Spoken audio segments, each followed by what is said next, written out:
মঙ্গলম শ্রীমদাততম ভুবি গৃণন্তি তে ভূরিদা জনা। শ্রীমদ্ভাগবত মহাপুরাণম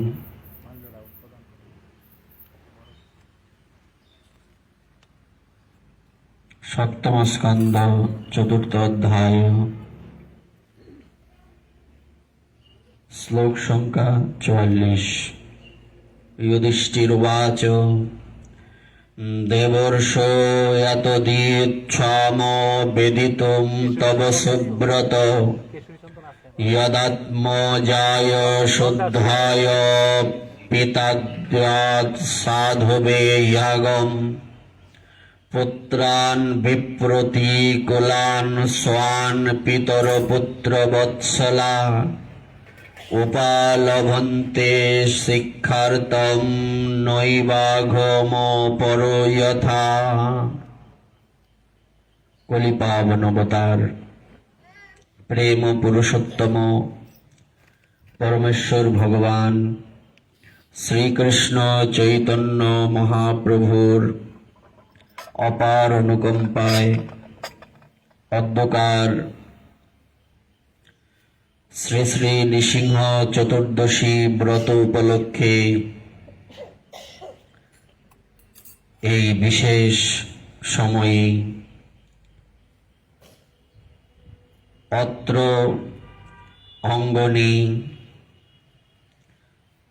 সমস্ত বৈষ্ণববৃন্দ এবং আমার ভক্তিমতী মাতৃমণ্ডলীয়া যারা যারা উপস্থিত রয়েছেন, দৃশ্যমান অদৃশ্যমান বৈষ্ণব মণ্ডলী, প্রত্যেকের শ্রী চরণ কমলে জানাই অগণিত দণ্ডবৎ প্রণতি এবং গৌর প্রীতি ও শুভেচ্ছা।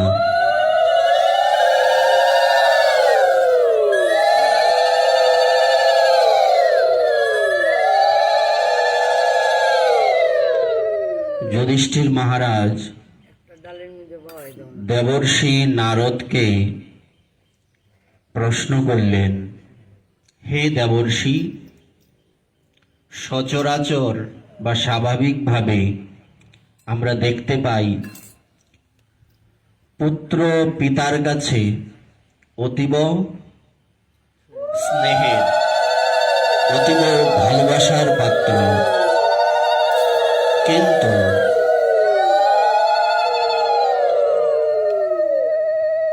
হিরণ্যকশিপু তিনি কেমন পিতা ছিলেন যিনি কিনা প্রহ্লাদের মতো এত উত্তম পুত্র, উত্তম বললে ভুল হবে, অতি উত্তম, তার থেকে আরো বেশি যদি কিছু থাকে বলার ভাষা নেই, এই অতি উত্তম পুত্র পাওয়া সত্ত্বেও সে কেন পুত্রের বিরোধিতা করল? এবং শুধু তাই নয়, পুত্রকে মেরে ফেলার জন্য করেনি এহেন কর্ম আর নেই। আর প্রহ্লাদই বা কেন পিতার বিরোধিতা করলেন? এই সম্বন্ধে আমি বিস্তারিত আপনার নিকট জানতে আগ্রহ পোষণ করছি। এই কথাটার মধ্যে একটি বিশেষ বিষয় আমরা দেখতে পাচ্ছি, সেটা হচ্ছে যখন কোনো কিছু জানতে চাইব, বুঝতে চাইব, শিখতে চাইব, তখন কতটুকু ভক্তি সহকারে বা কতটুকু শ্রদ্ধা এবং বিশেষ করে আত্মসমর্পণ ভাবনা নিয়ে, আত্মনিবেদন ভাবনা নিয়ে জিজ্ঞাসা করতে হবে, এই কথার মধ্যে তা বিশেষভাবে নিহিত আছে। আমরা কি জানি, যুধিষ্ঠির মহারাজ হচ্ছেন ধর্মরাজ, উনি যমরাজেরই প্রকাশ। সেই যুধিষ্ঠির মহারাজ তিনি ছিলেন চক্রবর্তী সম্রাট। চক্রবর্তী সম্রাট হলে কি হবে? চক্রবর্তী সম্রাট হওয়া সত্ত্বেও তিনি দেবর্ষি নারদের কাছে এমন সুন্দরভাবে শ্রদ্ধা সহকারী প্রশ্ন নিবেদন করলেন, সেটা মূলত আমাদেরকে বোঝানোর জন্যই। ওনার তো শ্রদ্ধা থাকবে স্বাভাবিকভাবে। কেন? কারণ রক্ত কথা বলে, বংশ কথা বলে, সঙ্গ কথা বলে। ইনার ভক্তি স্বাভাবিক। মূলত এখানে ইনি যে শ্রদ্ধা সহকারে প্রশ্ন নিবেদন করলেন, সেটা বিশেষত্ব কিছু নেই। কেন নেই? কারণ এটা নরমাল। কিন্তু আমাদের নিকট এটা বিশেষ মেসেজ বহন করছে, বার্তা বহন করছে। সেটা হচ্ছে শ্রদ্ধা। চৈতন্য চরিতামৃতাদি, ভগবদ গীতা আদি যত গ্রন্থ রয়েছে, সমস্ত গ্রন্থের মধ্যে শ্রদ্ধাকে প্রাধান্য দেওয়া হয়েছে। শ্রদ্ধাবান লভতে জ্ঞানম। শ্রদ্ধা ব্যতীত জ্ঞান লাভ করা যায় না।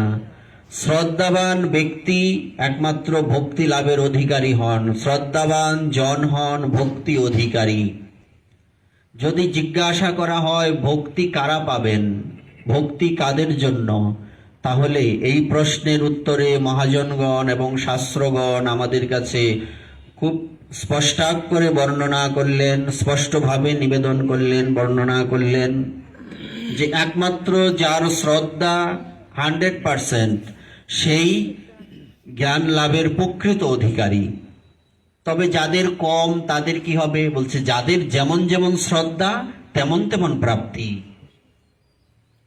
যদি দৃষ্টান্ত দেওয়া হয়, বৃষ্টি যখন নামে তখন ওই বৃষ্টির দেবতা ইন্দ্রদেব, ইনি সব জায়গায় সমান সমানই বৃষ্টির বাড়ি ধারা প্রদান করেন। কিন্তু ওই বৃষ্টির ধারা আমি কতটুকু গ্রহণ করতে পারবো সেটা নির্ভর করবে আমার পাত্রের উপর। আমি যদি ছোট্ট একটা পাত্র, একটা গ্লাস নিয়ে বেরোই, 1 গ্লাস জলই নিতে পারবো। আর যদি বালতি নিয়ে বেরোই, বালতি জল নিতে পারবো।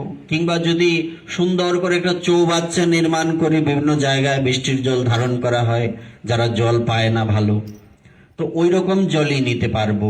তেমনি আমাদের হৃদয়টা একটা পাত্র। ওই পাত্রটা যত বড়, আচ্ছা কি করে বুঝবো পাত্রটা কেমন, বড় কি করে হবে?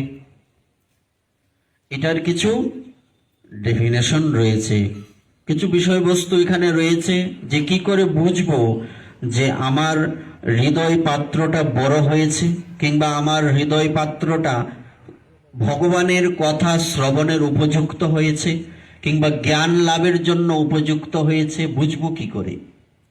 বুঝতে গেলে আমাকে আগে কিছু বিষয় ভেতরে নিতে হবে। যে আমি, মানে বিষয়টা হচ্ছে এরকম, আমি জ্ঞান লাভ করতে চাই, তো আমাকে কি করা উচিত, আমার কি করতে হবে? তো তদুত্তরে মহাজনগণ বলছেন, সর্বপ্রথম কুটিনাটি ছাড়হ মন করহ সরল, লোকরক্ষা গোরা ভজা একত্রে নিষ্ফল। অর্থাৎ সর্বপ্রথম হৃদয়টাকে গঙ্গা জলের মতো পবিত্র করতে হবে। বাবা সবসময় বলতেন হৃদয়টা কেমন হওয়া চাই? বলছে কবিরা দিল ऐसा চাইহে জৈসা নির্মল গঙ্গা কি নীর, হরি পিছে পিছে ফিরে কহত কবির কবির। হৃদয়টা যদি তোমার নির্মল গঙ্গা জলের মতো পবিত্র হয়, তবে হরির পিছনে তোমাকে ছুটতে হবে না, হরি তোমার পিছনে পিছনে ছুটবেন। আগে হৃদয়টা সরল হতে হবে। তাই এখানে সম্ভবত গ্রন্থটা প্রেম বিবর্ত, প্রেম বিবর্ত নামক গ্রন্থে লেখা আছে যে কুটিনাটি ছাড়হ মন করহ সরল। কুটিনাটি, কুটিলতা, কৌটিল্য, শৈথিল্য আছে না, এইগুলি ছাড়তে হবে। কুটিনাটি পরিহরি, আমার হৃদয়টাকে আগে সরল করতে হবে।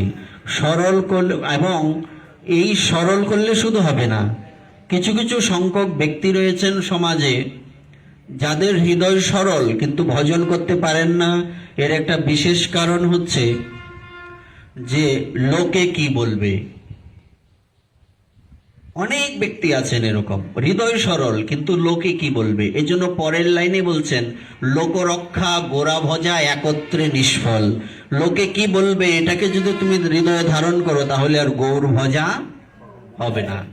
তাই লোকরক্ষা এই কথাটা আপনি, এই শ্লোকটা অনেকেরই মুখস্থ, গীতার লাস্ট অধ্যায়ে অষ্টাদশ অধ্যায়ে আছে, সর্বধর্মানুপরিত্যজ্য। হ্যাঁ, এই শ্লোকের শেষে কি বলছেন, সর্বধর্মান, এই যে আমার যে শরণাগতির কথাটা বলছে, সর্বধর্ম বলতে কি বলা হয়েছে, নর্মালি দুটো ধর্ম, একটা লৌকিক ধর্ম আর একটা বলছে সাধারণ ধর্ম, দুই প্রকারের হয়। যে সর্বধর্মানুপরিত্যজ্য এখানে যে বর্ণনা করা হয়েছে, একটা হচ্ছে দৈহিক ধর্ম আর একটা হচ্ছে লৌকিক ধর্ম। প্রথমে আমাকে কি করতে হবে, আমি যে দেহ নই সেটা হৃদয়ে আনয়ন করতে হবে। আমি দেহ নই, এটা হৃদয়ে আগে ধারণ করতে হবে। আমার পরিচয় আগে জানতে হবে জীবনের, তাই তো প্রথম প্রশ্ন আমি কে। আপনারা সবাই জানেন, ভক্ত সবই জানেন। আসলে কি এখানে কথা বলা আমার উদ্দেশ্য নয়। আমরা মূলত যে কথাগুলি সবসময় শ্রবণ করি সেগুলি বলার চেষ্টা করছি। এতে আমারও উপকার হবে, সকলেরই উপকার হবে। এটা এমন নয় যে কেউ হয়তো উচ্চ আসনে বসে আছে মানে সে অনেক বড়, এরকম ভাববার কোনো দরকার নেই, কোনো কারণ নেই। তো একটা হচ্ছে দৈহিক ধর্ম আর একটা হচ্ছে লৌকিক ধর্ম। আমার যে পরিচয় আমি দেহ নই, এটাকে আগে বুঝতে হবে এবং বুঝে এই দেহটার দিকে গুরুত্ব দিলে হবে না। ভালো করে ভালো করে, আসলে আমরা নিজেদের সাজাতে পারি না, আমরা দেহটাকে সাজাই, তাই তো। তো দেহটাকেও সাজানোর দুটো ভাগ আছে, একটা হচ্ছে জাগতিক ভাবে সাজানো, আরেকটা হচ্ছে পারমার্থিক ভাবে সাজানো। আমরা যখন তিলক মালা ধারণ করব, হ্যাঁ, ভগবানের নাম চিহ্ন শরীরের মধ্যে ধারণ করব, সে নিতাই লেখেন, গৌর লেখেন, রাধা লেখেন, যাই লেখেন, বুকে লিখি না, আমরা হাতে লিখি না, ওইরকম চিহ্ন ধারণ করব, তখন এই দেহটা পরমার্থের সঙ্গে যুক্ত হয়েছে, তাই তো। আর নর্মালি আমরা যেরকম দেহকে সাজাই, এবং দেহের জন্যই তো সবকিছু করা, যত কিছু কররে মন আপনার লাগিয়া। আমরা করি কিসের জন্য, যত কর্ম করি সব নিজের জন্য করি, কিন্তু প্রকৃত স্বার্থ আমাদের কি সেটা আমরা বুঝতে সহজে পারি না। আমাদের প্রকৃত স্বার্থ কি, আমাদের প্রকৃত স্বার্থ হচ্ছে নিজেকে বাঁচানো। বলছে নিজেকে তো বাঁচাচ্ছি, চাকরি করছি, ব্যবসা করছি, টাকা পয়সা এনে সুন্দর করেই তো নিজের জীবন পরিচালিত করছি। বলছি এই বাঁচা সেই বাঁচানো, এটা মরা, এটা বাঁচানো, এটা মরা। তো কিভাবে বাঁচবো, আমি বাঁচবো কি করে? প্রকৃত আমি তো আত্মা, আমার পরিচয় আমি ভগবান শ্রীকৃষ্ণের দাস। মহাপ্রভু আমাদের যে অচিন্ত ভেদাভেদ তত্ত্ব শিখিয়ে গেছেন, প্রকাশ করে গেছেন, আমাদের পরিচয় কি, জীবের স্বরূপ হয় কৃষ্ণের নিত্য দাস। শুধু দাস নয়, এটা এমন নয় যে আপনার বাড়িতে কেউ চাকরি করে, আপনার দোকানে প্রতিষ্ঠানে কেউ চাকরি করে, কয়েক বছর বা কয়েক মাস করার পর সে চলে যাবে, তাকে আপনি বের করে দেবেন, এই রকম দাস নয়। আপনি ইচ্ছে হলে রাখবেন, ইচ্ছে না হলে রাখবেন না, এমন দাস নয়। আপনি ইচ্ছে হলে থাকবেন, নতুবা থাকবেন না, এমন দাস নয়। নিত্য দাস শব্দটা আগে বুঝতে হবে। নর্মালি দাস কি, আমার মন চাইলো আপনাকে আমার দোকানে রাখলাম, আমার মন চাইলো আমি আপনার দোকানে থাকলাম, আবার মন চাইলো আপনি আমাকে বের করে দিলেন বা আমি চলে গেলাম, এটা হচ্ছে নর্মাল। কিন্তু নিত্য দাস মানে কি, আজন্ম দাস। যদি আরেকটু বলি সহজে বোঝার জন্য, আজন্ম দাস মানে কি, এটা যেমন আমাদের এই সংসারে আমাদের সম্বন্ধ নির্ধারিত হয় রক্তের সম্বন্ধ, ব্লাড কানেকশন, তেমনি আমাদের আত্মার সাথে যে আত্মার কানেকশন আমাদের কিরকম, যে আত্মা পরমাত্মা, এরকম বলি তো আমরা। তো যেমন মাতা পিতার সাথে সন্তানের কিসের সম্পর্ক, রক্তের সম্পর্ক, রিলেশনটা রক্তের হয়, ব্লাডের সাথে, কিন্তু এই সম্বন্ধটাও একদিন নষ্ট হয়ে যাবে। এই জন্মে আপনার যে মাতা পিতা আছেন পরবর্তী জন্মে অন্য কেউ হবেন, বা আগের জন্মে বা পূর্ব জন্মে অন্য কেউ ছিলেন। তো এই সম্বন্ধটা কিন্তু নিত্য সম্বন্ধ নয়, আগে বুঝতে হবে। আরেকটা সম্বন্ধ হচ্ছে আত্মার সম্বন্ধ। আত্মার সম্বন্ধ কোথায় হয়? এই পৃথিবীর কারোর সাথে হতে পারে না। আত্মার সম্বন্ধ একমাত্র গোবিন্দের সাথে হয়। প্রশ্ন করতে পারেন, তো গুরুদেবের সাথে হয় না? বলছি, গুরুদেব আর গোবিন্দে তো পার্থক্যই নেই, আপনি আর আলাদা করে বলবেন কি? জীবের নিস্তার লাগি নন্দসুত হরি, ভুবনে প্রকাশ হলেন গুরুর উপদরি। সুতরাং গুরুদেবের সাথে সম্বন্ধ আর ভগবানের সম্বন্ধের সাথে যেহেতু পার্থক্য নেই, সেহেতু বলা হয় না আলাদা করে। তো এই জন্য এই যে সম্বন্ধ, আমাদের যে দৈহিক যে ধর্ম, এই যে দেহের সাথে সম্পর্কযুক্ত যে ধর্ম, এই ধর্ম আমাদেরকে দ্বিতীয় নম্বরে রাখতে হবে। বিষয়টা কেমন? সংসারী জীব কিভাবে ভজন করে না, সংসারী জীবের মানসিকতা থাকে, সংসারে কর্ম করার পর, সমস্ত কাজ সমাধান হওয়ার পর যদি সময় থাকে তবে আমি ভগবানকে ডাকবো, নতুবা ডাকবো না। ভগবান কি রাস্তায় পড়ে থাকা মানুষ? তোমার কাজ শেষ হলে যদি সময় পাও তাকে ডাকবে, মানে ভগবানকে তোমার দরকার না তোমাকে ভগবানের দরকার? বিষয়টা তো এই অ্যাঙ্গেল যখন আসছে, তখন মূল বিষয়বস্তু আসছে কি না, আমি ভগবানকে কেন ডাকি না, ভগবানের আমার কি প্রয়োজন? এমনই তো বোঝা যাচ্ছে। যদি আমি এটা বুঝতাম যে আমাকে ভগবানকে প্রয়োজন, আমার ভগবানকে দরকার, তখন আমি কি করতাম না, সব কাজ ফেলে আগে ভগবানের কর্ম করে পরে সময় পেলে আমি সংসারের কাজ করব। বিষয়টা এমন হতো কি না? তো আগে তো বুঝতে হবে যে সম্বন্ধটা আমার সাথে কার, এই সংসারের নাকি ভগবানের। এই জন্য আমাদের সর্বপ্রথম ওই দেহ দৈহিক বিষয়টা জানতে হবে।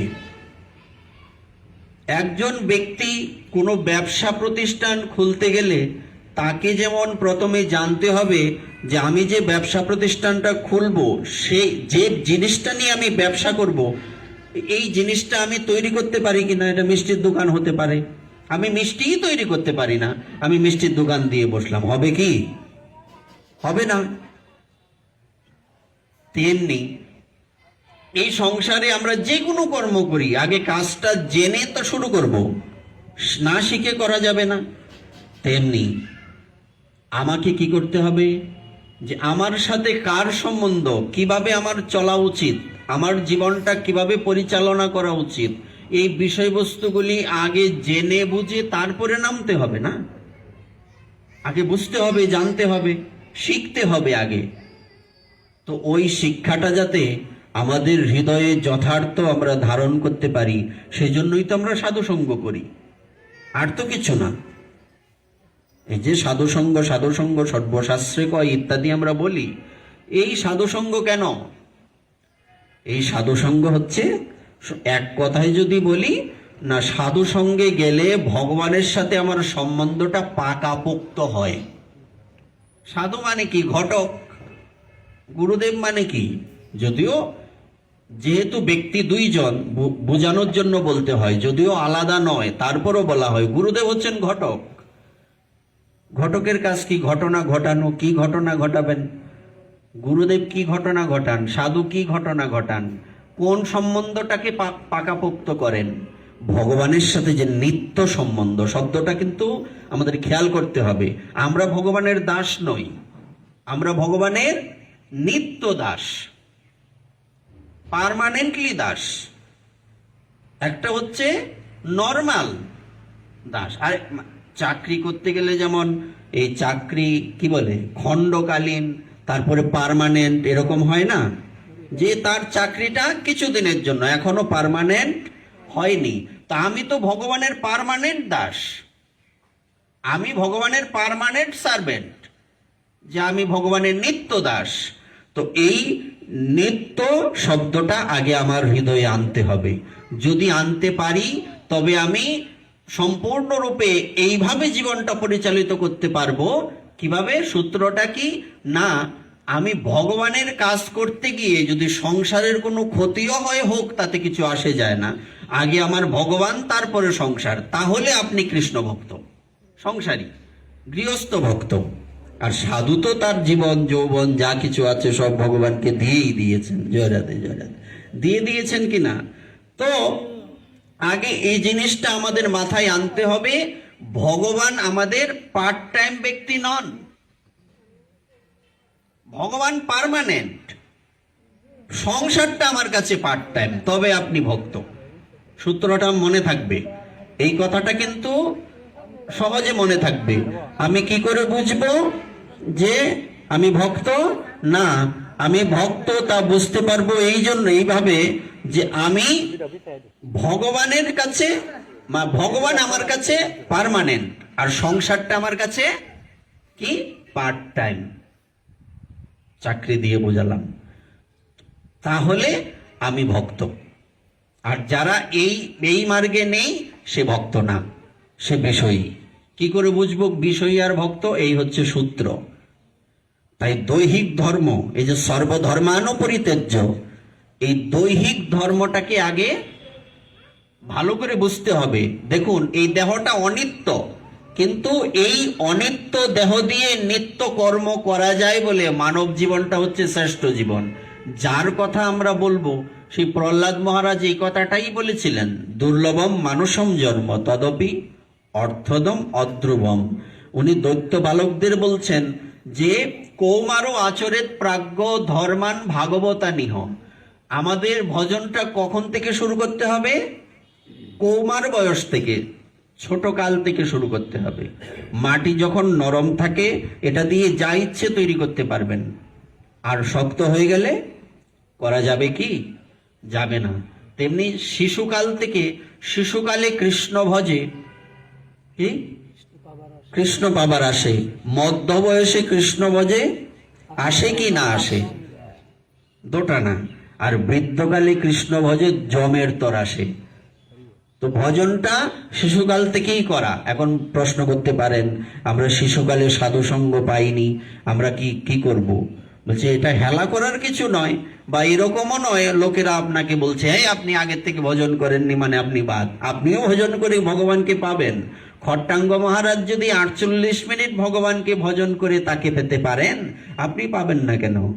ভগবান তো আর কারো এখানে সিন্ডিকেট সিস্টেম নেই, গ্যাসের সিন্ডিকেট, তেলের সিন্ডিকেট, ওই রকম সিস্টেম তো ভগবানের কাছে নেই।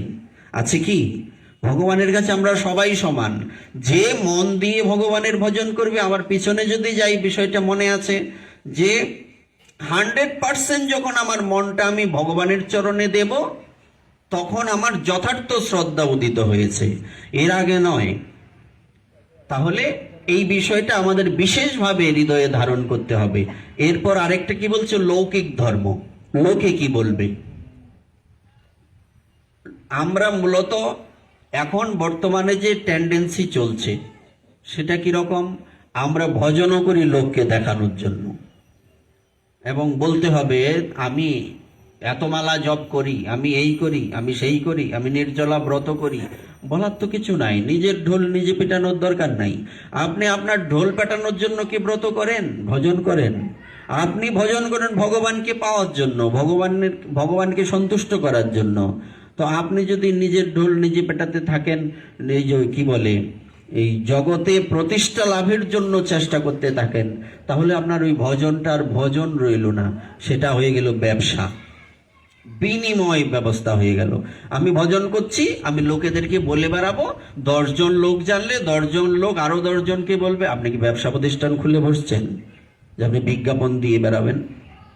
লিখে রাখবেন আমার অমুক দোকান, আমার অমুক প্রতিষ্ঠান, এইসবের জন্য তো আপনি এখানে আসেননি। সুতরাং আমি কি ভজন করলাম না করলাম এটা আমার মধ্যেই সীমাবদ্ধ থাকবে। এমনকি আমার সাথে যে বাস করে সে যদি নিজে অনুভব করতে পারে আমি ভজনানন্দী কিনা, এটা আলাদা বিষয়, তাকেও বলার কোনো প্রয়োজন নেই। এটা আমার কাজ নয়। আমার কাজ হচ্ছে তার সাথে সম্বন্ধ করা। সম্বন্ধ করিয়া ভজে তারে কৃষ্ণ নাহিতে যে, আর সব মরেও কারণ। লোকে কি বলবে এই ভেবে আমরা কি করি? আমরা ওই মালা তিলক অনেকেই করি না। এরকম এখনো পাওয়া যায় সমাজে, বহু আছে। এই জন্য বলছে দৈহিক এবং লৌকিক ধর্ম দুটো পরিত্যাগ করার কথা। ওই দুটো ত্যাগ করে যদি আমি ভগবানকে ভালোবাসতে পারি, তবে সেই ভালোবাসাটা হবে নিঃস্বার্থ বা নিষ্কাম ভালোবাসা, নিষ্কাম ভক্তি। নতুবা সেটা কামনাযুক্ত হয়ে যাবে, নতুবা সেটা পার্ট টাইম হয়ে যাবে, ভগবান বরং রুষ্ট হয়ে যাবেন। তুমি আমাকে রাস্তাঘাটে পড়ে থাকা মানুষ ভেবেছ, সময় পেলে আমাকে বুঝবে। অনেককে দেখবেন, শুনবেন বিভিন্ন জায়গায় বলে যে সংসারে সব কর্ম করার পর যদি সময় পাও ভগবানকে ডেকো, আর ভগবানকে ডাকলে তবেই ভগবান তোমাকে সাড়া দেবেন। যে বলছে সে ভজনের ভ জানে না। এটার কোনো মানে হয়? আমি এই পৃথিবীতে এসছি কেন? আমি পৃথিবীতে এসছি তো অনেক কারণ আছে। যদি বলা হয় মনুষ্য জন্ম আমি পেয়েছি শুধু ভগবানকে ভজন করার জন্য, বাকি পার্ট টাইম থাকবে।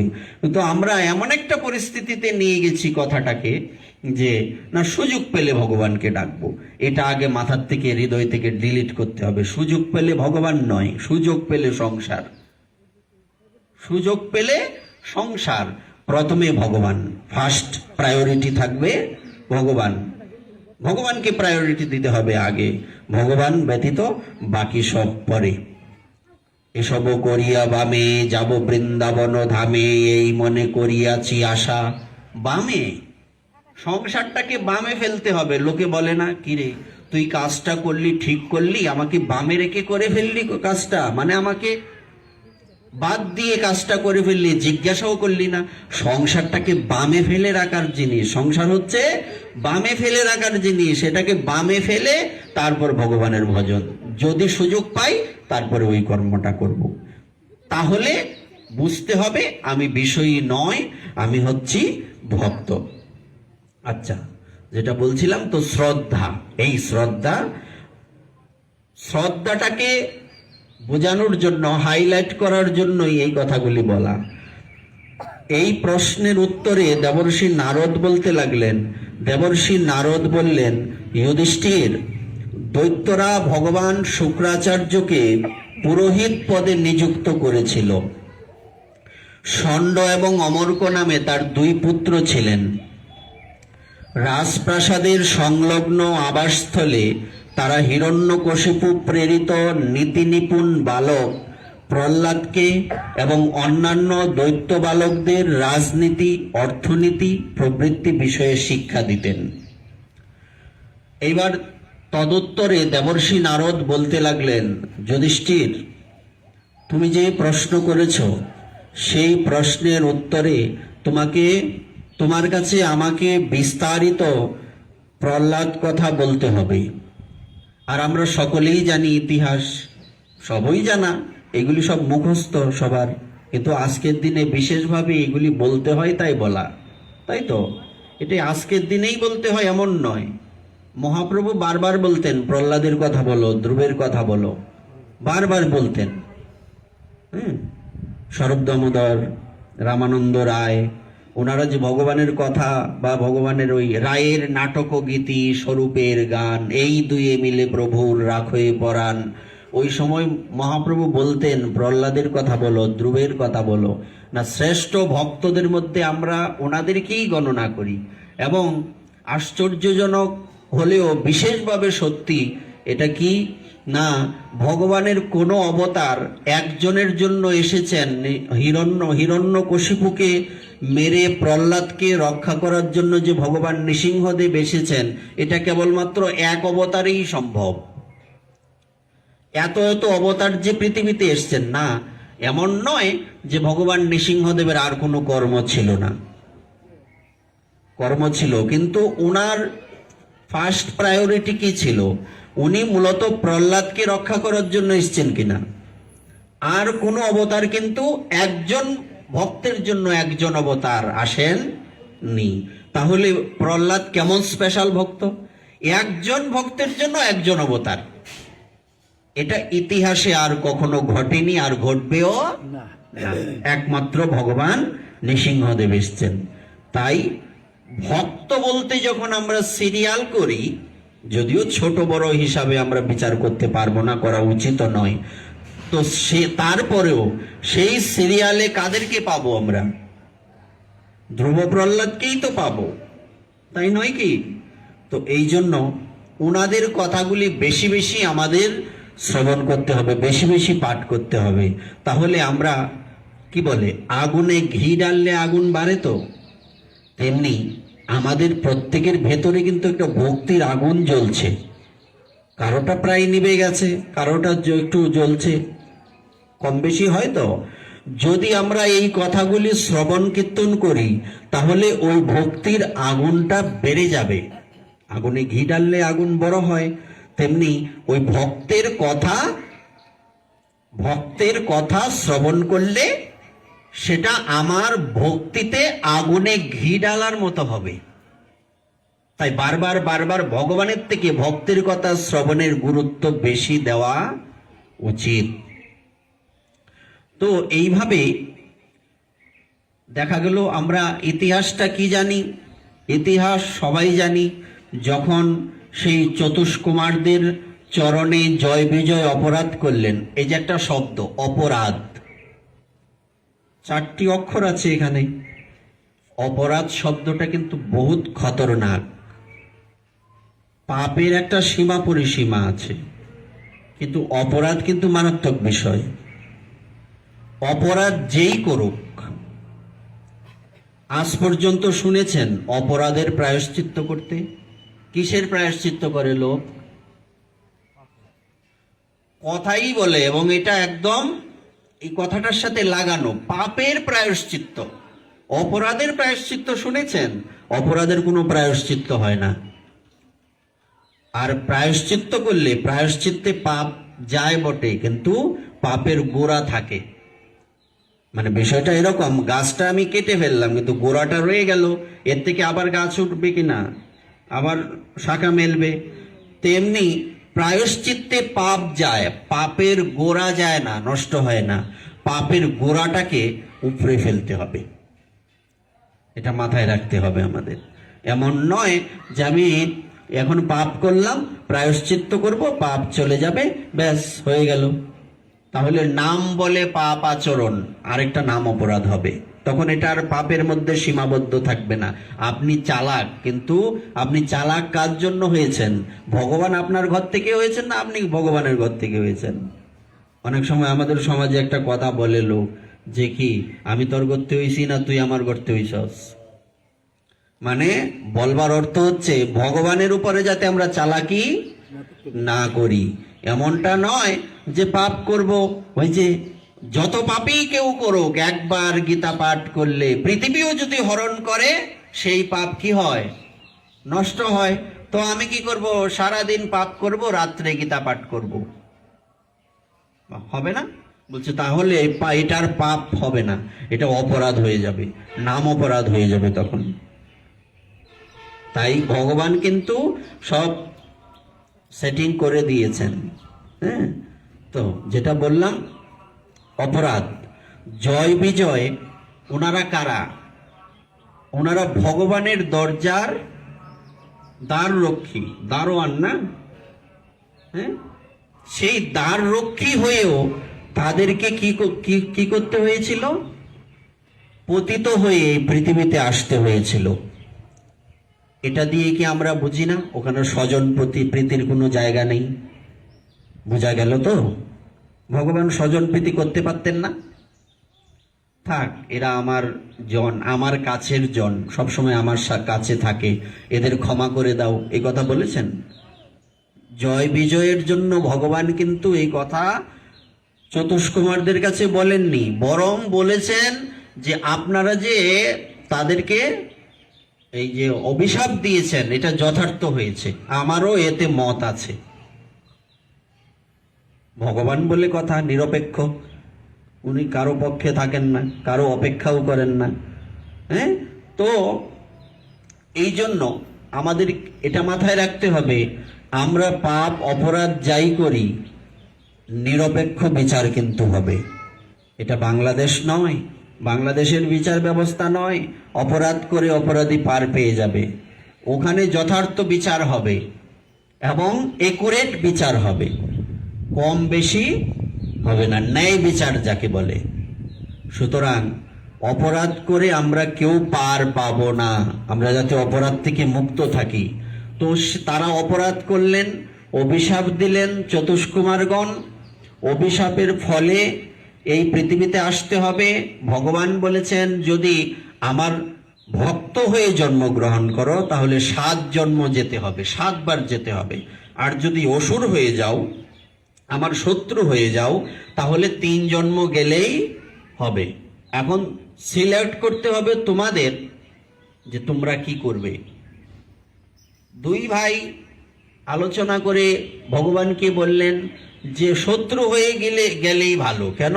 না, শত্রু হয়ে গেলে কম যেতে হবে, আর বন্ধু হয়ে গেলে বেশি সময়ের জন্য যেতে হবে। এতদিন তোমার থেকে আলাদা থাকতে পারবো না। তো তোমার কাছে আমাদের একটাই প্রার্থনা, যে পরিস্থিতিতেই থাকি, যে অবস্থাতেই থাকি, আমরা যাতে তোমাকে ভুলে না যাই। শত্রু হব ঠিক আছে, এখন ভগবান ভাবছেন যে শত্রু হয়ে যাবে আবার ভুলে না যায়, বিষয়টা কি পরস্পর সাংঘর্ষিক না, বিপরীত না? বলছে একদমই নয়। একজন ভক্ত ভগবানকে যতটুকু সময় স্মরণ করে, যিনি ভগবানকে শত্রুরূপে দেখেন সে বেশি স্মরণ করে কিনা? কি বলেন? কারণ আপনি যার কথাই ভাবেন না কেন, আপনি ধরুন না কংসের কথাই ভাবুন, তার মনে সবসময় চিন্তা কৃষ্ণ কখন এসে আমাকে মেরে ফেলবে। এই বুঝি কৃষ্ণ এলো, ঘুম আসে না। কার চিন্তায় ঘুম আসে না? কার চিন্তায় ঘুম আসে না? কৃষ্ণের চিন্তায়। তো তো আপনি বলুন, আপনি কি এই পর্যন্ত যেতে পেরেছেন যে কৃষ্ণের নাম করতে করতে ঘুম নাই, সেবা নাই, চলছে দিনের পর দিন? এমন হয়েছে কি? তো কে ভক্ত? কংস ভক্ত না আমি আপনি ভক্ত? তো ভগবান ভাবলেন এইরকম একটা সিস্টেম করে দেওয়া যাক সব সময়, তাহলে তারা আমার কথা ভাববে। তো এটা কোন যুগের কথা? সত্য যুগের কথা। সত্য যুগেই তো 2 ভাই এসছে, হিরণ্যাক্ষ আর হিরণ্যকশিপু। তারপর ত্রেতাতে রাবণ, কুম্ভকর্ণ, আর দাপরে শিশুপাল, দন্তবক্র। এই 3 জায়গাতেই কিন্তু ভাই হয়ে এসছেন, একই মায়ের গর্ভের থেকে জন্মেছেন। হ্যাঁ, এটা ওখানেও ভাই, আজন্ম তারা ভাই, ভগবানের সাথে যুক্ত। জয় বিজয়। তো সেই হিরণ্যকশিপু এবং হিরণ্যাক্ষ ওনারা এসছেন সত্য যুগে। আমরা সকলেই জানি, যেখানে দিতিমাতা অকালে অসময়ে সঙ্গ প্রার্থনা করেছিলেন স্বামী কশ্যপের কাছে সন্ধ্যা সময়। মহর্ষি কশ্যপ বলেছিলেন যে এখন তো সঙ্গ প্রার্থনা করার সময় নয়। না, উনি এতটাই অন্ধ হয়ে গিয়েছিলেন যে তখনই কশ্যপ মুনি ওনার ডাকে কশ্যপ মুনিকে সাড়া দিতে হয়েছিল। দেখবেন কোনো মানুষ যদি, বিশেষ করে ছেলে মেয়েরা যদি কথা না শুনে দুষ্টামি করে, তখন মানুষে গালি দেয়, এটা কুক্ষণে জন্ম হয়েছে, বলে কি না? এই বিষয়টা কিন্তু এটাই। অসময়ে স্বামী স্ত্রী মিলিত হলে সেই সন্তান যথার্থ সন্তান হবে না, এটারও সময় আছে। গর্ভাধান সংস্কার আছে কিনা? পঞ্জিকা, নতুন পঞ্জিকা এখন সবার বাড়িতে থাকে, দেখবেন একটা আছে গর্ভাধান সংস্কার। গর্ভাধান দশবিধ সংস্কারের একটা সময়, তিথি, নিয়ম বিচার করেই তারপরে মিলিত হতে হবে, নতুবা সন্তান যথার্থ ভক্ত তো হবেই না, মাথার মধ্যে চাল বাজ্যা খাইব। এই সন্তান কথা শুনবেই না, একদম অমানুষ তো হবেই। আপনি উত্তরে বললে দক্ষিণে যাবে, দক্ষিণে যে নরক এর কে বুঝাইব? হ্যাঁ, আচ্ছা। তো সেই একই পরিস্থিতি হয়েছিল। তো দিতিমাতা দেখুন, কামে কিন্তু মানুষ অন্ধ হয়ে যায়, তখন আর দিক বিদিক জ্ঞান থাকে না। ওই দিতিমাতা তখন কামে অন্ধ হয়ে গিয়েছিলেন। যখন ওনার সেই ভাবনাটা চলে গেছে, ইনি তখন স্বামীর কাছে প্রার্থনা করছেন, সর্বনাশ হয়েছে, আমি এটা কি করলাম, আমার এটা করা উচিত হয়নি, আপনি ক্ষমা করুন আমাকে।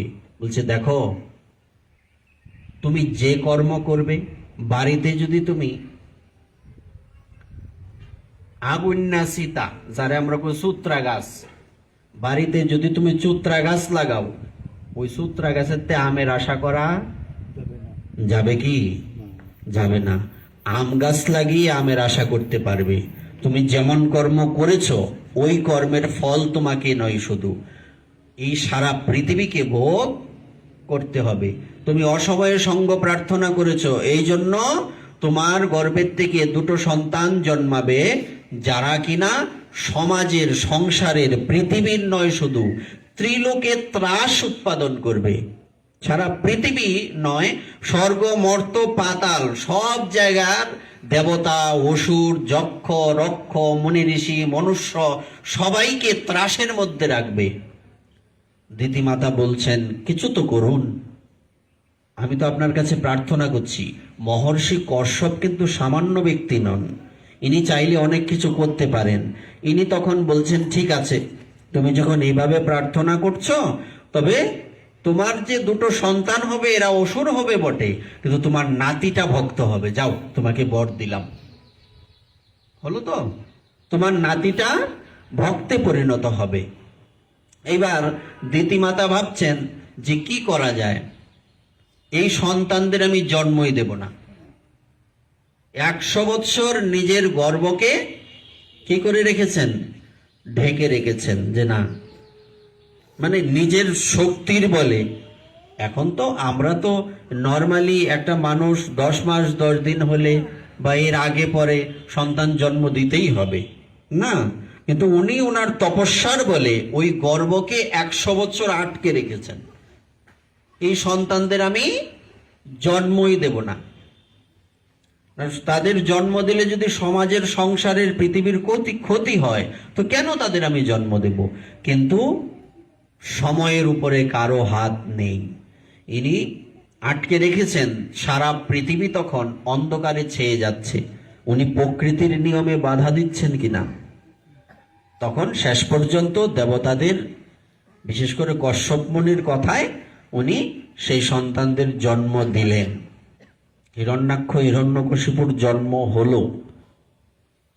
তারপর তাদের যে কার্যকলাপ আমরা সকলেই জানি, সে তো আর মুখে বলার অপেক্ষা নেই। তো তাদের যন্ত্রণায় ত্রস্ত হয়ে সমস্ত দেবতাগণের কি দুর্গতি হয়েছিল, সমস্ত মনুষ্য, মুনি ঋষি সবার দুর্গতি হয়েছিল। তাদের যে কত কষ্ট হয়েছে সে সকলেরই জানা। তো এইভাবেই যখন দিন যেতে লাগলো, হিরণ্যাক্ষের মৃত্যু হয়ে গেল ভগবান বরাহদেবের হাতে। বরাহদেবের হাতে হিরণ্যাক্ষের মৃত্যু হলো। তো হিরণ্যকশিপু ভাবলেন, আমার দাদার মৃত্যু হয়ে গেল, আমাকে এমন ব্যবস্থা করতে হবে যাতে আমার মৃত্যু না হয়, আমাকে অমর বর আনতে হবে। ইনি তখন কি করলেন? ইনি তপস্যা করতে গেলেন। তপস্যা করতে যে গেলেন, তপস্যা করতে যখন উনি গেলেন, দেখা গেল কি দেবর্ষি নারদ, দেখুন আগেই বলছি, সাধু মানে কি? ঘটক, ঘটনা ঘটিয়ে দেন। এই ঘটক বিয়ের ঘটক নয়। এই ঘটক কিসের ঘটক? এই ঘটক হচ্ছে ভগবানের সাথে ভক্তের সম্বন্ধ করিয়ে দেওয়ার ঘটক। তো দেবর্ষি নারদ যাচ্ছেন, নারায়ণ নারায়ণ বলছেন। তো উনি ভাবছেন যে তপস্যা করতে যাচ্ছি, এই আর এক সাধু মানে কি? অসুরের কাছে সাধু মানে কি? খারাপ, আর সে হচ্ছে জন্মের ভালো, তার মতো ভালো আর কেউ নাই, আর সাধুগণ হচ্ছে তার কাছে খারাপ। বলছে এই দুষ্টের মুখে ওই দুষ্টের নাম শুনেছি, দুষ্ট বিষ্ণুর নাম শুনেছি, সুতরাং এখন তপস্যা করতে গেলে তপস্যার ফল যথার্থ হবে না। আর এর ফল তো ভালো ফল পাওয়ার কথাই নয়, এ তো খারাপ ফল পেতে যাবে। এ থরি বিষ্ণু নাম শুনে ঘর থেকে বের হয়ে, যেমন ঘর থেকে বের হয়ে দুর্গা দুর্গা বলছে, তো বিষ্ণু নাম শুনে তপস্যা করতে গেলে তো এর তপস্যার যথার্থ ফল চলে আসবে। তো এর মাথার মধ্যে তো এই বুদ্ধি নেই, এ বলছে উল্টোটা। তো আর তো ভজন করতে যাব না। তো ভজন করতে গেলেন না, ওখান থেকে এসে বরং স্ত্রীর সাথে মিলিত হলেন। তো মিলিত হওয়ার আগে উনি কোথা থেকে এসছেন? সাধু দর্শন করে এসছেন, সাধুর মুখে হরি নাম শুনে এসছেন। এই এইটারও তো একটা কানেকশন আছে, তাই নয় কি? তো উনি তখন পরবর্তীতে গেলেন। তো যখন তপস্যা করতে গেলেন, তো এদিকে এক ঘটনা ঘটে গেল। দেবরাজ ইন্দ্র ভাবছেন, এদিকে মাতা কয়াদু দেবী অর্থাৎ হিরণ্যকশিপুর স্ত্রী, উনি গর্ভবতী। ইন্দ্রদেব ভাবছেন যে একটা অসুর আর একটা অসুরকে জন্ম দেবে, সুতরাং এই শিশুকে জন্মানো মাত্রই তাকে মেরে ফেলতে হবে। সমাজের কল্যাণের জন্য কিছু করার নেই। যেমন করে মনে আছে তো, ওই মহাভারতে আমরা দেখি যেখানে এই দুর্যোধনের জন্মের সময় তখন ওই বিদুর আদি যারা ছিলেন, ওনারা বলেছিলেন যে এই সন্তান জগতের অকল্যাণ বয়ে আনবে, একে মৃত্যুদণ্ড দেওয়া হোক। এখন সেটা ধৃতরাষ্ট্র মানেননি, নিজের সন্তানকে কি করে মেরে ফেলবেন, তাই নয় কি? তো এই জগতের কল্যাণের জন্য কখনো কখনো নিজের সন্তানকেও বলি দিতে হয়। ওই সময় মরে গেলে তো চুকে গেল, আর ওই সমাজের কোনো ক্ষতি হতো না, তখন কিন্তু হয়েছে। যাই হোক, তো দেবরাজ ইন্দ্র উনি ভাবছেন এটাকে মেরে ফেলতে হবে। তো মাতা কয়াদু দেবীকে ধরে নিয়ে গেলেন। দেবর্ষি নারদ এদিক দিয়ে যাচ্ছেন, ওনার কাজই তো ঘটিয়ে দেওয়া। তো ঘটনা মিলাতে হবে, তো দুয়ে দুয়ে চার হবে, এর আগে তো হবে না। তখন উনি যেতে যেতে শুনতে পেলেন কান্না করছে, এখানে কেউ, একটা মেয়ে কান্না করছে। ইনি তখন দেবরাজ ইন্দ্রকে বললেন, আরে স্বর্গ হচ্ছে সুখের জায়গা, এখানে কেউ কাঁদবে এটা তো হতে পারে না, এখানে কে কাঁদছে? বলছে আর বলবেন না দেবর্ষি, এই ঘটনা। বলছে তুমি কি করে জানলে অসুর হবে? ভক্তও তো হতে পারে। বলছে হতে পারে, কিভাবে বুঝবো? বলছে সবকিছু ব্যবস্থা আছে, তুমি এই বিষয়টা আমার উপর ছেড়ে দাও। বলছে ঠিক আছে, যেমন আপনার আজ্ঞা। উনি মাতা কয়াদু দেবীকে আশ্রমে নিয়ে চলে এলেন, প্রতিদিন ভাগবত কথা বলেন, প্রতিদিন ভগবানের সেবা করান ওনাকে দিয়ে, সাধু সেবা হচ্ছে, ভগবত সেবা হচ্ছে, ভাগবত শ্রবণ হচ্ছে। এইরকম ওনার সেই সময়গুলি, পুরোটা সময় ওনার কোথায় গেল? দেবর্ষি নারদের আশ্রমে, তাই নয় কি? আর ওইদিকে কে তপস্যা করছে? হিরণ্যকশিপু তপস্যা করছে। সত্যি সেখানে তপস্যার মধ্যে দেখা গেল ব্রহ্মাজি এলেন, কঠোর তপস্যা, পৃথিবী কাঁপছিল তার তপস্যায়। তখন সেখানে ব্রহ্মাজি চলে এলেন, কি বর চাও? অমর বর চাই, আপনারা সবাই জানেন। তো অমর বর যে তোমাকে দেব, আমি নিজেই অমর না, আমারও তো মৃত্যু আছে। বলছে না, আমার অমর বরই দরকার। বলছে অন্য কিছু চাও, আমি নিজেই অমর না, তোমাকে অমর বর কোথা থেকে দেব? বলছে তাহলে উনি চিন্তা করছেন কি করা যায়। তখন সবাই জানেন যে কি হলো, যে এই আমি দিনেও মরবো না, রাতেও মরবো না, মানুষে মারতে পারবে না, দেবতা মারতে পারবে না, পশু পাখি মারতে পারবে না, বাইরে মারতে পারবে না, ঘরে মারতে পারবে না, উপরে মারতে পারবে না, নিচে মারতে পারবে না, 12 মাসের কোনো মাসেই আমার মৃত্যু হবে না, ইত্যাদি ইনি বলে যাচ্ছেন। আর এখানে ব্রহ্মাজি তথাস্তু তথাস্তু বলে যাচ্ছেন। এইবার দুজনেই হাসতে হাসতে বাড়ি যাচ্ছেন। দেবর্ষি নারদ ভাবলেন, দুইজনের হাসি, কারো না কারো তো হারা উচিত, কে হারলো কে জিতলো কিছুই বুঝলাম না।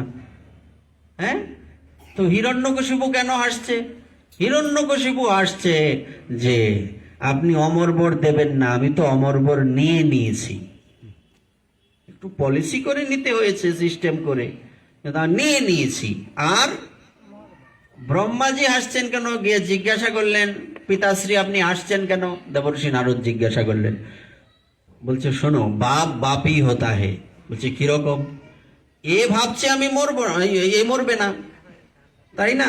অমর বর নিয়ে নিয়েছে, তা আমিও তথাস্তু তথাস্তু বলছি, কিন্তু ফাঁকা রেখে দিয়েছি না। বলছে কিরকম ফাঁকা রেখে দিয়েছেন? বলছে এই যে ভগবান এমন এক রূপে আসবেন, তিনি মানুষও না, পশু পাখিও না, কোনো দেবতাও না, এমন একটা রূপে উনি আসবেন, তাই তো? আর কি বলছে, কোনো অস্ত্রের দ্বারা মৃত্যু হবে না, অস্ত্রের দরকারই পড়বে না। নখম অদ্ভুত শৃঙ্গম দলিত হিরণ্যকশিপু তনু ভৃঙ্গম কেশব ধৃত নরহরি রূপ জয় জগদীশ হরে। অস্ত্রের দরকারই পড়বে না। আচ্ছা, তারপর সব বললেন, দিনে মরবে না রাতে মরবে না, তো গোধূলি সময়ে মরবে, দিনও না রাতও না, উপরে মরবে না নিচে মারবে, ঘরে মরবে না বাইরে মরবে না, চৌকাটের মধ্যে মারবে, উপরে মরবে না নিচে মারবে না, বলছে নিজের উরুর উপরে রেখে মারবে, সব সেটিং করা আগের থেকে। তাই দুইজনেই খুশি। যাক, দুইজন খুশি হলে তো ভালো, কারো বেজার থাকার দরকার নাই। তখন এদিকে কি ঘটনা, যথাসময়ে ওই দেবর্ষি নারদের আশ্রমেই কিন্তু প্রহ্লাদের জন্ম হয়েছিল। পরবর্তীতে যখন প্রহ্লাদ পড়াশোনা করতে গেলেন, তখন তাকে ওই দৈত্য বালকগণ জিজ্ঞাসা করলেন, আচ্ছা প্রহ্লাদ, একটা কথা বলো, আমরা একই জায়গায় জন্মেছি, একই রক্ত আমাদের শরীরে বইছে, আমরা সব অসুর দৈত্য, তো তুমি ভক্ত হলে আমরা ভক্ত হলাম না কেন? তখন উনি বলেছিলেন যে আমি কেন ভক্ত হলাম জানো? আমি ভক্ত হয়েছি দেবর্ষি নারদের কৃপাতে। কারণ যখন উনি ভাগবত কথা বলতেন, আমার মা, এই শ্লোক আছে দেখবেন, 3-4টে অধ্যায়, আমরা তো বিস্তারিত বলতে পারবো না, আমরা শুধু ছুঁয়ে ছুঁয়ে যাচ্ছি। তখন যে আমার মা যখন ভাগবত কথা শুনেন, মেয়ে মানুষ, তাদের কথা মনে থাকে না, বেশিরভাগই মনে রাখতে পারে না, বুদ্ধিও অল্প বুদ্ধি সম্পন্না, সুতরাং উনি মনে রাখতে পারেননি, কিন্তু আমি মাতৃগর্ভে থেকে দেবর্ষি নারদের ভজনের প্রভাবে সেই কথা শ্রবণ করে এখনো পর্যন্ত মনে রেখেছি। বিষয়টা একটু মনে রাখবেন। যখন গর্ভে সন্তান আসে, আমাদের সমাজে বলা হয়, না না পূজা দিতার তো না, আই সব্যনাশ, 5 মাস হয়েছে গা, এইসব দুষ্টগুলিরে কানে ধইরা কানমলা দিবেন। কারণ এরা মূলত অসুর। আপনার সন্তান যাতে ভক্ত হয়ে জন্মাতে না পারে, ওই অসুর তার ভেতরে কলি, তার মধ্যে ঢুকে ওইসব করাবে। ওই সময় বেশি বেশি ভজন করবেন, কোনো নিয়ম নেই কিসের 5 মাস আর 10 মাস, এইসব কোনো নিয়ম নাই। আরামসে বেশি বেশি হরিনাম করবেন, বেশি বেশি ভাগবত শ্রবণ করবেন, বেশি বেশি ভাগবত পাঠ করবেন, বেশি বেশি এই কি বলে ভগবানের সেবা করবেন, গুরুদেবের সেবা করবেন, সাধু সেবা করবেন। দেখবেন ওই সন্তান আরামসে ভক্ত হবে। এটা আমরা প্রহ্লাদ মহারাজের জীবনী থেকে জানতে পারি। শুধু সাধু সঙ্গের প্রভাবে, ভগবত সেবার প্রভাবে, সাধু সেবার প্রভাবে দৈত্য কুলেও আছে না, দৈত্য কুলে প্রহ্লাদ জনমী ভুবনে রাখিল যশ, তাই না, কীর্তনের পদে আছে। তো ভুবনে যশ কিভাবে রেখেছেন? দৈত্যকুলে জন্মালে কি হবে? শুধুমাত্র ওই বিশেষ সাধু কৃপার মাধ্যমে, সাধু কৃপা বিনা আর নাহিক উপায়। ঠাকুর মহাশয় বললেন, ইহারে করিয়া জয় ছাড়ানো না যায়, মায়াকে জয় করে ছাড়াতে পারবেন না, সাধু কৃপা হলে এই মায়ার থেকে আপনি মুক্তি পেতে পারবেন। তারপর পরবর্তীতে কি করতে হবে? আবার ঠাকুর মহাশয় প্রেম ভক্তি চন্দ্রিকায় বলছেন, যখন ওই ষড়রিপুগণ বেশি বেশি তাড়িত করবে, তখন সে সময় কি করতে হবে? শুনিয়া গোবিন্দ রব আপনি পালাবে সব, সিংহ রবে যথা ধাই করিগণ। সিংহ যখন গর্জন করে, এত বড় হাতিও ছুটে পালায়, তেমনি যখন আপনি বিপদে পড়বেন, কামাদি ষড়রিপু আপনাকে গ্রাস করে নেবে, তখন জুড়ে জুড়ে হরে কৃষ্ণ কৃষ্ণ কৃষ্ণ হরে হরে, হরে রাম রাম রাম হরে হরে, জোরে জোরে হরিনাম করবেন। দেখবেন সমস্ত কামনা বাসনা বাপ বাপ করে ছুটে পালিয়ে যাবে। তো এই জন্য আমি ভক্ত হয়েছিলাম। তো এদিকের ঘটনা, উনি বাড়ি ফিরে এলেন, জগতে আরো বেশি উৎপাত করতে লাগলেন, উৎপাত সংসারে এত যন্ত্রণা দিতে লাগলেন, দেবতারা সব ছুটে পালালো স্বর্গ ছেড়ে, স্বর্গ মর্ত পাতাল সব অসুর সেই দৈত্য হিরণ্যকশিপুর হাতে চলে এলো। আর এদিকে তার সন্তান, সে ছেলেবেলার থেকেই সাধু হয়ে জন্মগ্রহণ করলেন দেবর্ষি নারদের কৃপায়। কে দেব পরশমণির তুলনা, লোহা ছোঁয়ালে হয়ে যায় সোনা। স্পর্শমণি লোহাতে স্পর্শ করা মাত্রই সেটা স্বর্ণে পরিণত হয়ে যায়, সেটা লোহা থাকে না। তেমনি সাধুর পরশে আপনি যতই অসুর থাকেন, আপনার হৃদয়ে যতই কামনা বাসনা থাকুক, সেই নির্মল, সেই কামনা বাসনাটা দূর হয়ে আপনার হৃদয় নির্মল হয়ে যাবে, সেই হৃদয়ে কৃষ্ণ প্রেম ভক্তির সঞ্চার হয়ে যাবে। তাই কৃষ্ণ প্রেম ভক্তি যদি আপনি লাভ করতে চান তবে সাধু সঙ্গের দ্বারা লাভ করতে পারবেন, দ্বিতীয় কোনো রাস্তা নেই। এইদিকে এটার চতুর্দিক বন্ধ না, এইদিকে দুটো রাস্তা আছে। ধরুন এটাও ওই ওয়ালটা বন্ধ, ওই রাস্তায় এখান দিয়ে বেরোতে হবে, একটাই রাস্তা, আর কোনো রাস্তা খোলা নেই। রাস্তা করতেও পারবেন না। সাধু সঙ্গ, লবমাত্র সাধু সঙ্গে সর্বসিদ্ধি হয়। তারপর কি হলো, ওই ছেলেবেলার থেকেই প্রহ্লাদ ভক্ত, মিশে না কারোর সাথে বেশি, ছোট ছোট ছেলে মেয়েদের খেলায় মন থাকে, তো প্রহ্লাদের মন কিসে? সে নির্জনে থাকে, কখনো হাসে, কখনো কাঁদে, হ্যাঁ, কখনো আরামসে একলা একলা কথা বলে, কখনো নৃত্য করে। হঠাৎ করে কেউ দেখলে বলবে যে ছেলেবেলার থেকে পাগল হয়ে গেছে। আসলে সে কিসে পাগল? সে ভগবানের নামে পাগল হয়ে গেছে। তো ছেলেবেলার থেকেই তাকে গুরুকুলে পড়তে দেওয়া হলো। যখন পড়তে দেওয়া হলো, কার কাছে পড়ছে? শুক্রাচার্যের দুই পুত্র ষণ্ড আর অমর্ক, তাদের কাছে পড়তে দেওয়া হলো গুরুকুলে। তো সেখানে প্রহ্লাদকে এটা ওটা শিখায় বটে, তো প্রহ্লাদের কানের মধ্যে এগুলি ঢুকে না। হ্যাঁ, একজন ভক্তের বিশেষ বৈশিষ্ট্য কি? প্রকৃত ভক্তের বিশেষ বৈশিষ্ট্য হচ্ছে যত কথাই হোক না কেন, কোনো কথাই তার কানের মধ্যে যাবে না শুধু ভগবানের কথা ছাড়া। যেমন আমাদের পরম গুরুদেব প্রভুপাদ তিনকরি গোস্বামী মহারাজ, উনি বলতেন যে একদিনের ঘটনা, কি ঘটনা, যে মাঝে মধ্যেই যেমন আমাদের বিনোদ বাবার এখানে সবাই এসে হরিনাম হরিকথা প্রেমানন্দ বাবার কাছে আসে না বলার জন্য, হ্যাঁ, তো ওই সময় আমাদের প্রভুপাদের কাছে বিভিন্ন জায়গা থেকে পাঠকরা আসতেন পাঠ শোনাতে। তো একদিন এক পাঠক পাঠ করে চলে গেছেন, ওনার এক শিষ্য বলছেন যে বাবা, ইনি যে অপসিদ্ধান্ত দিয়ে গেলেন, আপনি কিছু বললেন না। দাদু তখন বলছেন, দেখো আমার কানটা হচ্ছে একটা ছাঁকনির মতো, চা যখন গরম করা হয়, চা তৈরি করা হয়, তখন সেই চাটাকে ছাঁকা হয় না, ছাঁকনির মধ্যে দিলে ওই জলটা যায়, আর অবাঞ্ছিত যে জিনিসগুলি পাতিগুলি সেগুলি থেকে যায়।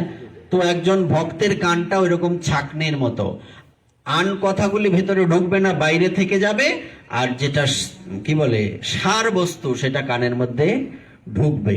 তো এই যে পড়াচ্ছে দুই শিক্ষক মিলে, তা ওই প্রহ্লাদের মনের মধ্যে কোনো বিকার নেই। ইনি ওনার দিব্যি আরামে ওনার ভোজন করে যাচ্ছেন, আর ইনারা নানান কিছু শিখিয়ে যাচ্ছেন। হ্যাঁ, রাজনীতি, সমাজনীতি, অমুক তমুক, অর্থনীতি সব শিখছেন বটে, কিন্তু এটাও তো শিক্ষার অংশ, উনি শিখছেন, কিন্তু ওনার হৃদয়ের মধ্যে প্রভাব বিস্তার করে কি? একমাত্র ভগবানের নাম, অন্য কিছু প্রভাব বিস্তার করে না।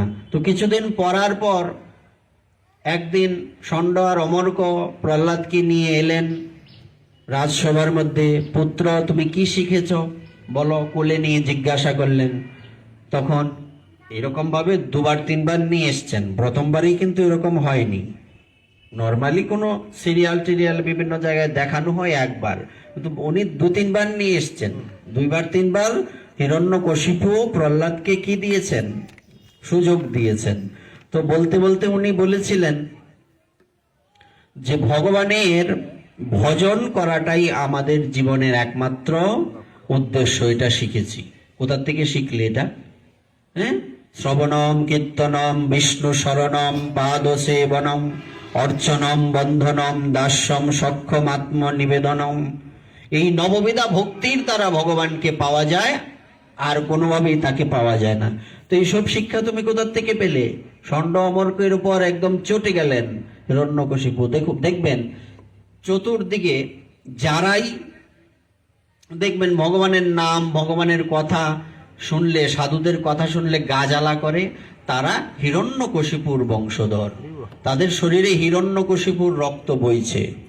খুঁজে দেখবেন, সিরিয়ালে পাবেন। দেখবেন কীর্তন শুনলেই এই তাদের কীর্তনে সারাদিন এই কীর্তন করে, এই কীর্তনে আমরা ঘুম নষ্ট হয়, মঙ্গল আরতির সময় শুধু শুধু বাদ্য বাজনা বাজায়, বন্ধ করো। এগুলি কার বংশধর? হিরণ্যকশিপুর বংশধর। এইসব এইসব অসুরের রক্ত বইছে এদের শরীরে। তখন এখানে তো বলছে যে এইসব কি কথা বলছো, কোথা থেকে একে এইসব কি কে শিখালো? তখন ষণ্ড অমরকে বলছে, দেখুন মহারাজ, আমরা ভুলেও এইসব শিক্ষা দেইনি, এইসব শিক্ষা কোথা থেকে পেলো আমরা জানি না, যাও ভালো করে শিখিয়ে নিয়ে আসো। তখন আবার চলে গেলেন। দ্বিতীয়বার যখন নিয়ে এলেন তখন বলছেন, পুত্র তুমি কি শিখেছ? বলছি, এখন কি বলি, আগে তো সরাসরি ভগবানের কথা বলেছিলাম, হয়তো বাবা বুঝতে পারেননি। ইনি বলছেন, দেখুন পিতাশ্রী, আসলে মূলত হয়েছে কি, ভগবানকে সরাসরি পাওয়া যায় না, ওনাকে পেতে গেলে সাধু কৃপা লাগে। আগে সরাসরি ভগবানের কথা বলেছেন তো কানে ঢুকেনি, হয়তো বাবা বুঝতে পারেননি। হ্যাঁ, তো এইবার উনি কি বললেন যে না, যে এখানে যদি ভগবানকে পেতে হয় কার কৃপা লাগে? সাধু কৃপা লাগে, সাধু কৃপা ছাড়া ভগবানকে পাওয়া যায় না। বলছে, শোনাও, তোমরা ভালো করে বুঝতে পারছো না, মনে হয় কোনো মালা তিলকধারী সাধু তোমাদের গুরুকুলে ঢুকিয়া মাঝে মধ্যেও ওই প্রহ্লাদের কানের মধ্যে কান মন্ত্র দেয়। মালা তিলকধারী খুঁজে বের করো কোথায় আছে। বলছে, কোনো মালা তিলকধারী এখানে আসে না, আমাদের চতুর্দিকে পাহারার ব্যবস্থা আছে। দেখবেন সমাজের মধ্যে এই বিষয়গুলি খুব আছে। চতুর্দিকে দেখবেন কেউ যদি কারো কপালে মালা তিলক দেখে এই সারছে, সর্বনাশটা করছে, তার সব জীবনই শেষ হয়ে গেল। হ্যাঁ, তো দেখেন তো মিলে কিনা, এরা কাদের বংশধর? সমাজে আছে না এরকম লোক? হ্যাঁ, এটা মাথায় রাখতে হবে। কারণ যেই দেখবেন দু একটা ছোট ছোট ছেলে মেয়েরা, হ্যাঁ, এই যে বলছে না না ওই এইবারের আশিস তো এই ছোট ছোট ছেলে মেয়েরা গীতা শিক্ষা দেখো, এই সর্বনাশটা করছে, এগুলি সব সাধু বানাই দিব, এই আর এরা জীবন আর হইতো না, জীবন নেই, সব নিরামিষ খাইব। আমাদের গুরুকুল তো বন্ধই হয়ে গেছে, ছেলে মেয়ে কেউ আসে না। হ্যাঁ, 200-250 সর্বোচ্চ আসছে ছেলে মেয়ে, এখন কেউ নাই, বন্ধ, গুরুকুলই নাই। শয়তানের আবার দল কি থাকে, ভারী থাকে কি না, এই জন্য সাবধান। এইসব দেখে দেখে আমাদের শিখতে হবে যে আমরা কি করব আর কি করব না। এইবারও বলছে, ভালো করে শিক্ষা দাও। দৈত্যরূপী চন্দন বনে কাটা গাছ রূপী প্রহ্লাদ আইলো করতে। দৈত্যরা চন্দন আর প্রহ্লাদ কাটা গাছ, উল্টো বলছে কিনা? আচ্ছা, দেওয়ের বলে উল্টা বুঝ। মেয়েরা একটা কথা বলে না, দেওয়ের উল্টা বুঝ, এইরকম। তখন এইভাবে আরো ভালো করে এবার বেদ নিয়ে বেরোইছে ষণ্ড অমর্ক। না, বেতে তো কাম হইতো না, কাম হবে। এইবার কি ঘটনা ঘটলো বলছে, এইরকম সন্তান আমার রেখে লাভ নেই। তারপর তার সাথে কি হয়নি, পৃথিবীর ইতিহাসে এরকম পিতাও নাই, এরকম পুত্র আর হবে না। এত অত্যাচার কোন পিতা তার সন্তানের সাথে করতে পারে, এটা স্বপ্নেও ভাবা যায় না। তৎপশ্চাৎ কি ঘটনা ঘটলো, সেখানে সেই হিরণ্যকশিপু সে তখন চটে গেলেন যে কোনোভাবেই তাকে মারা যাচ্ছে না। হাতির পায়ের তলায় দিয়ে দেওয়া হলো, সাপের ঘরের মধ্যে বন্দি করা হলো, অন্ধকার কুঠুরিতে রাখা হলো, বিষ দিয়ে মারার চেষ্টা করা হলো। কি করেনি? হ্যাঁ, সব করেছে। আগুনে চিতার মধ্যে হোলিকা দহেন, অর্থাৎ সেই পিসি হিরণ্যকশিপুর বোন ভগিনী, তাকে বলা হলো যে তুমি চিতার মধ্যে প্রহ্লাদকে নিয়ে বসে যাবে। সে আবার ব্রহ্মাজির বর পেয়েছেন, আগুন তাকে পুরাতে পারবে না। চিতার মধ্যে প্রহ্লাদকে কুলে নিয়ে বসেছে, দাউ দাউ করে আগুন জ্বলছে, চিৎকার চেঁচামেচি হচ্ছে, সবাই ভাবছে প্রহ্লাদই চিৎকার করছে, কিন্তু দেখা গেল ছাইয়ের গাদার মধ্যে কে বসা? প্রহ্লাদ। আর হোলিকা ছাই হয়ে গেল। প্রশ্ন করতে পারেন, তো ব্রহ্মাজি যে বর দিলেন আগুন তোমাকে স্পর্শ করতে পারবে না, তারে কেমনে ধরলো, আগুনে সে ফুললো কেমনে? বলছে, তুমি যদি তোমার ক্ষমতার অপব্যবহার করো, সেই ক্ষমতা তোমাকে ধ্বংস করে দেবে, সেই গুণ আর শক্তি তোমার থাকবে না। এটা হচ্ছে প্রমাণ। তোমার ক্ষমতা আছে, তুমি ক্ষমতার বড়াই করতে পারো না। ব্রহ্মা কেন, ভগবান বর দিলেও কোনো লাভ নাই। তাই এগুলি যাতে আমরা না করি। ক্ষমতার অপব্যবহার মারাত্মক বিষয় এটা। সেটা শারীরিক ক্ষমতা হইতে পারে, অর্থের ক্ষমতা হইতে পারে, ইত্যাদি। তখন এইভাবে সে বলছে যে আমি নিজেই তাকে মারবো। হ্যাঁ, তো এবার বলছে দেখো, তুমি যে এইভাবে ভগবানের নাম করো, তুমি যে ভগবান বিষ্ণু বিষ্ণু করো, এই বিষ্ণু কোথায় আছে? বলছে আপনার ভেতরেও ভগবান বিষ্ণু আছেন, আমার ভেতরে আছেন, সর্বত্র উনি আছেন। বলছে এই খাম্বার মধ্যেও আছে? বলছে অবশ্যই আছেন। তো এই খাম্বার মধ্যে বিষ্ণু আছেন। তখন উনি মুষ্টাঘাত করলেন সেখানে। তখন সবাই জানি এখান থেকে বিকট এক আওয়াজ হলো। সেই শব্দে হ্যাঁ সবার কান একদম বধির হয়ে যাওয়ার মতো অবস্থা, সবাই ভয় পেয়ে গেলেন। হ্যাঁ, সেখান থেকে এক দিব্য মূর্তি বেরিয়ে এলেন। তিনি হচ্ছেন ভগবান নৃসিংহদেব। কি বলছেন? নর সিংহ, অর্ধেকটা মানুষের আর অর্ধেকটা সিংহের মতো রূপ, তাই নরসিংহ বা নৃসিংহ। নৃ মানে নর, নর মানে মানুষ। হ্যাঁ, তো সেই নৃসিংহ ভগবান প্রকটিত হলেন। প্রকটিত হয়ে সেখানে সেই হিরণ্যকশিপুকে টানতে টানতে কোথায় নিয়ে গেলেন? আগেই বলছে ঘরেও মৃত্যু হবে না, বাইরেও মৃত্যু হবে না। তখন ওই চৌকাটের মধ্যে, দরজার মধ্যে উনি ওনার উরুর মধ্যে রেখে নখাগ্র, সেই নখের অগ্রভাগ দ্বারা তাকে ছেড়ে ফেলে মৃত্যুদণ্ড দিলেন। তার মৃত্যু হলো। এবং সেই নারীগুলিকে উনি ওনার গলার মধ্যে পেঁচাতে লাগলেন। অনেকেই বলেন, জিজ্ঞাসা করেন যে এটা ভগবান নৃসিংহদেব কেন করলেন? কারণ উনি তখন বলে না নারীর টান সম্বন্ধ, বলছে তার ঔরসেই তো প্রহ্লাদের জন্ম হয়েছে, সেজন্য উনি এটা করেছিলেন বলা হয়। তারপর সেখানে সবাই, সারা পৃথিবী ধ্বংস হয়ে যাওয়ার উপক্রম হলো। ওনার এত ক্রোধ, সেই ক্রোধ থামানোর মতো পরিস্থিতি নেই। দেবতাগণ এমনকি স্বয়ং লক্ষ্মী দেবী পর্যন্ত ভগবান বিষ্ণুর কাছে আসতে তখন দ্বিধাগ্রস্ত হয়ে গেলেন, পারছেন না, ভয় পাচ্ছেন, সর্বনাশ, এই রূপেই আমি কোনোদিন দেখিনি। ব্রহ্মাজি তখন বলতে লাগলেন, কি বললেন? যে যার জন্য ভগবান আজকে এত এক বিকট রূপ ধারণ করলেন, সেই প্রহ্লাদই ভগবানকে শান্ত করতে পারবেন। সেই প্রহ্লাদ তখন, প্রহ্লাদের কিন্তু ভয় নেই, ইনি তো জানেন যে এটা কে। তখন উনি কি করলেন? উনি মা কয়াদু দেবী, উনি সুন্দর করে প্রহ্লাদকে সাজিয়ে কুলে করে নিয়ে আসছেন। ভগবান নৃসিংহদেব তখন বলছেন যে কত সুন্দর প্রহ্লাদ মায়ের কোলে করে আসছে। হ্যাঁ, আর আমি একটা খাম্বার মধ্যে থেকে জন্ম হয়েছি, আজকের পর থেকে আবার যদি পৃথিবীতে আসি, এখন থেকে সরাসরি আসবো না, মাতৃগর্ভে আসবো। দেখবেন এক নৃসিংহদেবের পরে আর কোনো ভগবান কিন্তু মাতৃগর্ভ ছাড়া, বামনদেব থেকে শুরু করে একদম কল্কি অবতার পর্যন্ত কোনো ভগবান আর সরাসরি আসেননি। মৎস্য, কুর্ম, বরাহ, নৃসিংহ, এই 4 অবতার মাতৃগর্ভ ছাড়া এসছেন, পরে আর আসেননি না। ভগবানেরও তখন মনে মনে এক প্রকার হিংসে হয়েছিল যে প্রহ্লাদ কত সুন্দর মায়ের কোলে উঠেছে, আমারও মায়ের কোলে উঠতে হবে, আমি এমনি আসবো না। তখন প্রহ্লাদ ভগবানকে প্রণাম করলেন। এমনিতেই নৃসিংহদেবের রাগ অর্ধেক থেমে গেল। প্রহ্লাদকে উনি কোলে বসালেন, জিহ্বা দিয়ে চাটতে লাগলেন। যেমনি করে পশু কি করে তার সন্তানকে জিহ্বা দিয়ে চেটে আদর করে কিনা, ভগবান নৃসিংহদেব প্রহ্লাদকে চেটে চেটে আদর করছেন। হ্যাঁ, আর প্রহ্লাদকে তখন ভগবান নৃসিংহদেব বলছেন যে প্রহ্লাদ, তুমি কি বর প্রার্থনা করো এটা বলো।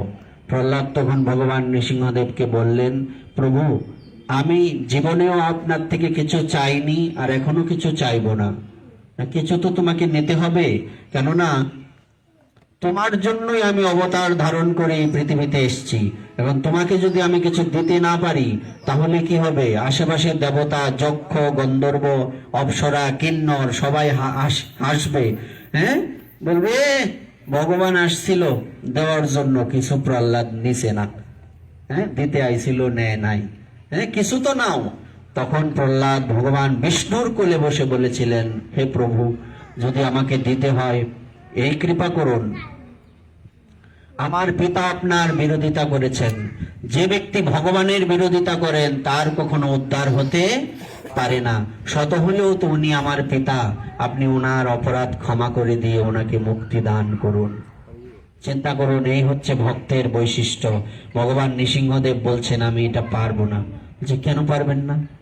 কারণ প্রহ্লাদ শোনো, আমাকে এটা করতেই হবে না, কারণ তোমার মতো সদ্য ভক্ত যে বংশে জন্মগ্রহণ করেছে সেই বংশের 21 কুল তো এমনি উদ্ধার হয়ে গেছে, আমি আর উল্টো করে তাদের আর কি উদ্ধার করব।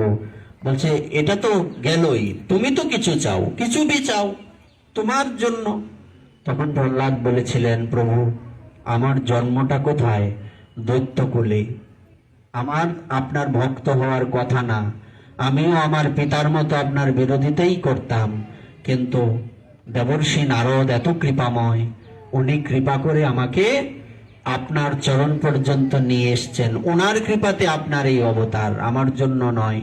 সুতরাং যদি কৃপা করতে হয়, যদি কিছু দিতে হয়, এই আশীর্বাদ করুন যাতে আপনাকে যদি কোনোদিন নাও পাই আপত্তি নাই, যার কৃপাতে আপনাকে পেয়েছি সেই দেবর্ষি নারদের সেবা থেকে যাতে আমি বঞ্চিত না হই। দেখুন কি চাওয়া, ভগবানের কোলে বসে ভক্তের সেবা চাইছেন, তো আমাদেরও কি চাওয়া থাকবে? আজকের এই বিশেষ দিনে ভগবানের কাছে চাওয়া একটাই থাকবে, তোমাকে তো স্বয়ং লক্ষ্মী দেবীও রাখতে পারেননি, তো অন্যের কা কথা।